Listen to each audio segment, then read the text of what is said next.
وبما أني قادري أقول أدرك عبدك جيلاني أدرك عبدك جيلاني.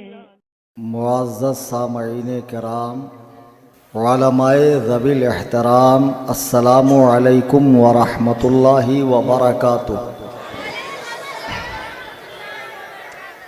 الحمدللہ الحمدللہ الحمدللہ رب العالمین والعاقبۃ للمتقین، والصلاة والسلام على سید الانبیاء والمرسلین وآلہ واصحابہ الطیبین الطاہرین، اما بعد، وآلہ واصحابہ الطیبین الطاہرین، لعنت اللہ علی الرافضین المرتدین الی یوم الدین، اما بعد، قال اللہ تبارک و تعالی فی القرآن المجید والفرقان الحمید، فاعوذ باللہ من الشیطان الرجیم، بسم اللہ الرحمن الرحیم، رضی اللہ عنہم ورضوا عنہ وأعد لهم جنات تجري تحتها الأنهار خالدين فيها أبدا، ذلك الفوز العظيم۔ عن عويم بن ساعدة أن رسول الله صلى الله عليه وسلم قال: إن الله عز وجل اختارنی واختار لی اصحابا فجعل له منهم وزراء وانصارا واصهارا، فمن سبهم فعليه لعنة الله والملائكة والناس اجمعين، لا يقبل منه يوم القيامة صرفا ولا عدل، او كما قال عليه الصلاة والسلام۔ اسٹیج پہ حاضر نہایت واجب الاحترام شخصیات، بالخصوص تاجدار عملیات، صوفی باصفا، عالم ربانی، حضرت العلام خلیفہ سرکار تاج الشریعہ صوفی محمد نظر عالم صاحب قبلہ دامت برکاتہم، معمر علی بیندین حضرت مولانا اسلم مصباحی صاحب قبلہ، اور عندلیب رضا مولانا رفیق القادری صاحب، دور و دراز قرب و جوار سے تشریف لائے میرے تمام سنی، جنتی، حنفی، بریلوی بھائیوں، آئیے ہم اور آپ انتہائی عقیدت و محبت کے ساتھ اپنی اور ساری کائنات کے مرکز عقیدت جناب احمد مجتبی محمد مصطفیٰ ارواحنا فدا صلی اللہ علیہ وسلم کی بارگاہ میں ہدیہ درود و سلام پیش کریں۔ اللہم صلی علی سیدنا مولانا محمد بارک وسلم۔ عزیزان گرامی وقار، چند دن قبل اسی بھیونڈی کی سرزمین پر میرا خطاب ہوا تھا، ابھی غالباً اس کو 1 ماہ کا عرصہ ہی گزرا ہے کہ دوبارہ ہمارے صوفی صاحب قبلہ نے یاد فرمایا، اور جتنے لوگ یہاں بیٹھے ہیں یقین مانیے کہ اس کے کئی گنا زائد اس سے آن لائن لوگ سن رہے ہیں، اور اپلوڈ ہونے کے بعد لوگ سنیں گے۔ میں چاہتا ہوں کہ آج کی تقریر لوگوں کے ذہن و فکر میں نقش ہو جائے، اور جو نوجوان طبقہ یہاں بیٹھا ہے جن کے دلوں میں کئی طرح کے سوالات جنم لے رہے ہیں، اور لوگ جو فتین قسم کے ہیں، شریر قسم کے ہیں، اور اسلامی لبادہ اوڑھ کر عوام کے بیچ جا کر اپنے تقدس کا رعب جما کر ان کے ذہن و فکر کو خراب کرنے کی کوشش کر رہے ہیں، اور قرآن و حدیث کی آڑی ٹیڑھی دلیلیں پیش کرتے ہیں جس کا حقائق سے کوئی تعلق نہیں ہوتا ہے، جسے وہ خود بھی نہیں سمجھ پاتے ہیں، اور بیچاری ہماری قوم بآسانی ان کے ہتھے چڑھ جاتی ہے، گمراہ ہو جاتی ہے۔ آج کی یہ نشست جس کا عنوان ہے عظمت صحابہ، آپ نے اشتہار میں دیکھا ہوگا، اعلان میں سنا ہوگا، اور بار بار اعلان ہو رہا ہے، اور میں چاہتا ہوں کہ اس طرح کے جلسے اور بھی ملک کے گوشے گوشے میں بلکہ دنیا بھر میں اب ہونے چاہیے۔ اس کی ضرورت یوں پیش آ رہی ہے کہ اس دور میں ایک پرانا مارے آستین آستین کا سانپ، اس نے نئے نئے سپولوں کو جنم دیا ہے۔ جو عجیب بات یہ ہے کہ ہمارے اپنے لوگ تھے، لیکن چونکہ مسلکی سنی نہیں تھے، درگاہی سنی تھے، اس لیے آسانی سے ان کے ہتھے چڑھ گئے۔ اگر مسلکی سنی ہوتے، قرآن و سنت کو سمجھتے، تو آسانی سے کسی فتنے کے، کسی خبیث کے بہکاوے میں نہیں آتے۔ آج عظمت صحابہ پہ یہ محفل جو منعقد کی گئی ہے، اس میں میں نے قرآن مجید برہان رشید سورہ توبہ کی آیت نمبر 100 تلاوت کی، جس میں اللہ تعالیٰ نے پہلے ایمان لانے والے، بعد میں ایمان لانے والے، پھر ان کا اتباع کرنے والے، یعنی پہلے مومن جناب ابو بکر صدیق سے لے کے آخری صحابی تک کو کے بارے میں فرمایا رضی اللہ عنہم ورضوا عنہ، اللہ ان سب سے راضی ہے اور وہ لوگ اللہ سے راضی ہیں، اور اللہ تعالیٰ نے ان کے لیے وعدہ فرمایا ہے جنت کا، جس کے نیچے نہریں بہتی ہے اور ہمیشہ اس میں رہیں گے۔ یہ ان کی بڑی کامیابی ہے۔ جب قرآن کریم برہان رشید، جس میں کسی طرح کی کوئی غلطی، کمی، خامی نہیں ہے، ذالک الکتاب لا ریب فیہ، جس میں شک کی کوئی گنجائش نہیں ہے، جب اس کتاب نے صحابہ کو سرٹیفکیٹ دے دیا کہ یہ سب کے سب جنتی ہے، تو ہم جیسے ٹچے لوگوں کو اب ان کے بارے میں باتیں کر کے اپنی عاقبت نہیں خراب کرنی چاہیے۔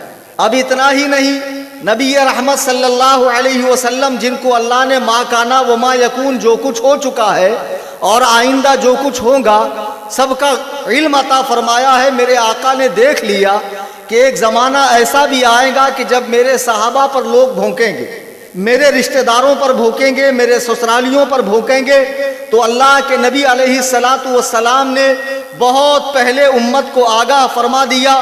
مستدرک ہے، حاکم کی حدیث ہے، حدیث نمبر 6656 ہے۔ جو لوگ انٹرنیشنل نمبر سے حدیث کھوجتے ہیں، تلاشتے ہیں، ان کے آسانی کے لیے انٹرنیشنل نمبر میں نے بتا دیا، 6656۔ حضرت عویم بن ساعدہ کہتے ہیں اللہ کے نبی نے ارشاد فرمایا، ان اللہ عز وجل اختارنی واختار لی اصحابا، اللہ نے مجھے چن لیا۔ کہاں چن لیا؟ نبیوں کا تاجدار بنانے کے لیے چن لیا، انبیاء کا امام بنانے کے لیے چن لیا، انبیاء میں سب سے افضل بنانے کے لیے چن لیا، انبیاء کا آخر بنانے کے لیے چن لیا، انبیاء کا مختتم بنانے کے لیے چن لیا، یعنی کئی طرح کی خوبیوں کے لیے اللہ نے مجھے چن لیا۔ ان اللہ عز وجل اختارنی، بے شک اللہ تعالیٰ نے مجھے چن لیا۔ اب جب مجھے چن لیا تو میرے لیے ساتھی بھی اللہ نے چنے۔ میرا ساتھی کون بنے گا؟ میری شریک حیات کون بنے گی؟ میرا وزیر کون بنے گا؟ میرے ساتھ کون چلے گا؟ میرے بستر پر کون سوئے گا؟ میرے ساتھ روز و شب کون رہے گا؟ کن سے مجھے رشتہ کرنا چاہیے؟ یہ سارے فیصلے اللہ تعالیٰ نے کر لیے۔ آگے میرے آقا فرماتے ہیں وَاخْتَارَ لِي أَصْحَابًا، اللہ نے مجھے چنا اور میرے لیے میرے صحابہ کو چن لیا۔ فَجْعَلَ لِي مِنْهُمْ غُزَرَاءَ وَأَنصَارًا وَأَصْحَارًا، اور ان میں کچھ میرے لیے وزیر بنائے، کچھ لوگوں کو میرا مددگار بنایا، اور کچھ لوگوں کو میرا سسرالی بنایا، میرا رشتہ دار بنایا۔ اچھا، نبی کے رشتہ دار کون؟ حضور علیہ السلام کی 11 ازواج پاک ہے، ان میں ایک ام حبیبہ بھی حضور کی زوجہ محترمہ ہے، مومنوں کی ماں ہے۔ یہ کس کی بیٹی ہے؟ یہ حضرت سفیان کی بیٹی ہے۔ یہ کس کی بہن ہے؟ یہ حضرت امیر معاویہ کی بہن ہے۔ یہ کس کی صاحبزادی ہے؟ یہ ہندہ کی صاحبزادی ہے۔ آج جن پر یہ موالی پارٹی گانجا پھونکنے کے بعد سفیان کو گالیاں بکتی ہے، معاویہ کو گالیاں بکتی ہے، ہندہ کو گالیاں بکتی ہے، اور بدبختوں تمہاری ماں تم پر روئے، جب اللہ کے نبی فرماتے ہیں اللہ نے میرے لیے ان لوگوں کو چن لیا۔ فمن سبهم فعليه لعنت اللہ، جو ان کو برا کہے گا اس پہ اللہ کی لعنت ہو، والملائکۃ، اور فرشتوں کی لعنت ہو، والناس اجمعین، اور تمام لوگوں کی لعنت ہو۔ اتنا ہی نہیں، لا يقبل منہ یوم القیامت، قیامت کے دن اللہ تعالی صرف ولا عدل، نہ اس کا فرض قبول کرے گا نہ نفل قبول کرے گا۔ بے شک بے شک. نعرہ تکبیر، نعرہ رسالت. اس بات کو معمولی مت سمجھو. نمازیں تمہارے پاس نہیں ہے، اعمال تمہارے پاس نہیں ہے، تمہارا ٹھکانہ نہیں ہے بخشے جاؤں گے یا نہیں جاؤں گے. لیکن گلیوں میں اور چوراہے پر اور پان پٹی پر اور لوگوں کو سفر کے اندر اس طرح کی بحثیں کرتے ہو.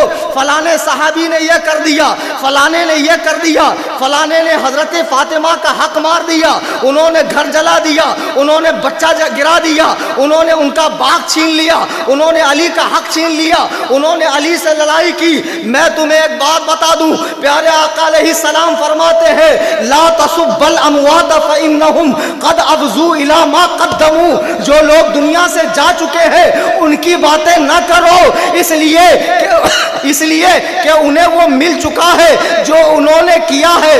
جو دنیا سے جا چکے ہیں ان کے بارے میں باتیں کر کے اپنے اعمال خراب نہ کرو. لیکن لوگ سمجھ نہیں رہے، لوگ سمجھ نہیں رہے، باتیں کیے جا رہے ہیں، روکنے پر بحث کرتے ہیں. ہم کہتے ہیں تمہاری کوئی حیثیت نہیں، آپ کو قرآن پڑھنا نہیں آتا، حدیث پڑھنی نہیں آتی، تاریخ کی آپ کو تحقیق نہیں ہے، محض سنی سنائی باتوں پر آپ صحابہ کے فیصلے نہیں کر سکتے ہو. آپ خاموش رہیے، خاموشی میں نجات ہے. آپ سے قیامت میں نہیں پوچھا جائے گا علی معاویہ کے بارے میں تو کیا کہتا تھا. کیا یہ سوال قیامت میں تم سے ہوگا؟ تم سے پوچھا جائے گا جوانی کہاں بتائی، مال دیا تھا کہاں خرچ کیا، عبادت کی یا نہیں کی، جو لوگوں کے ذمہ تیرے حقوق تھے وہ ادا کیے یا نہیں کیے. تو پہلے اپنی روز و شب دیکھو کیسے گزر رہی ہے، پھر ان نفوس قدسیہ کے بارے میں باتیں کرو جن کو قرآن جنت کی سرٹیفکیٹ دے چکا ہے.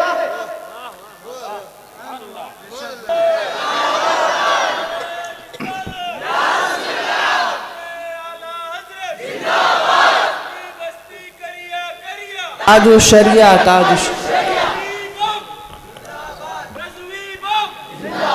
نعرہ تکبیر، نعرہ رسالت، مسلک اعلی حضرت، مسلک اعلی حضرت، بستی بستی قریہ قریہ، بستی بستی قریہ قریہ، بستی بستی قریہ قریہ، رہنمائے دین و ملت. نعرہ تکبیر، نعرہ رسالت.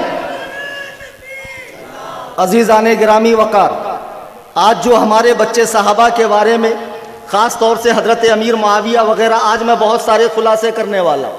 ذہنوں میں جو گند بھری ہوئی ہے، دل و دماغ کو جو لوگوں نے گند بھر دیا ہے لوگوں نے، اس کو صاف کرنے والا ہوں. جو اعتراضات آپ کے ذہن و فکر میں پنپ رہے ہیں انشاءاللہ اس کا بھرپور خلاصہ کروں گا. لیکن جہاں سے یہ اعتراض آ رہے ہیں اس کی ذرا حقیقت بھی آپ سمجھ لیں. سنیوں میں یہ جو درگاہی پارٹی، خانقاہی پارٹی، یہ مجاور لوگ، یہ بابا لوگ، یہ اڑیا گڑیا لٹیا چٹیا پیر جو پیدا ہوئے ہیں اور جو سنی بچوں کو اس طرح گمراہ کر رہے ہیں، ان کا کنیکشن کہاں سے؟ ان سبھی کا کنیکشن ایران سے ہے. ایران جو رافضیوں کا گڑھ ہے، شیعوں کا گڑھ ہے. آج بہت سے سنی شیعوں کی بولی بول رہے ہیں. چند سال پہلے تک یہ فتنہ دیکھنے میں نہیں تھا، ابھی چند سالوں سے ممبئی میں اور دنیا بھر کے اندر پنپ رہا ہے. اور اس کا شکار اکثر بے علم. لیکن افسوس اب ایرانی ریال اتنا پاورفل ہے کہ اب بڑے بڑے پڑھے لکھے بھی اس کے ہتھے چل رہے ہیں. جو کبھی رافضیوں سے مناظرے کرتے تھے اور ان کو ناکو چنے چبواتے تھے، آج انہی کی بولی بول رہے ہیں. آج کی اس نشست میں آپ کو اچھے سے سمجھنا ہے یہ رافضیت کا فتنہ ہے کیا. عرب کی سرزمین پر ایک بہت مشہور قبیلہ تھا، قبیلہ قریش. اسی قبیلے سے ہمارے آقا ہے. اس قبیلے کی کئی شاخیں ہیں. اس کی ایک شاخ بنو تمیم بھی ہے، بنو عدی بھی ہے، بنو امیہ بھی ہے، بنو ہاشم بھی ہے. ہمارے آقا وہ مولا بنو ہاشم سے ہیں اور سفیان اور حضرت امیر معاویہ یہ بنو امیہ سے ہیں. ان کے بیچ پہلے بہت جھگڑا تھا، بہت آپس میں بہت سارے ان کے اندر معاملات تھے. لیکن جب میرے آقا نے جبل فاران سے علم توحید کو بلند فرمایا اور دعوت اسلام پیش فرمائی تو جتنوں کے دل کھٹے تھے سب آپس میں شیر و شکر ہو گئے. اور جب کلمہ پڑھ کر لوگ داخل اسلام ہو گئے تو سابقہ زمانے کی ساری دشمنی کو لوگوں نے بھلا دیا اور مسلمان متحد ہو کر اسلام کے فروغ و ارتقاء کے لیے آگے بڑھنے لگے.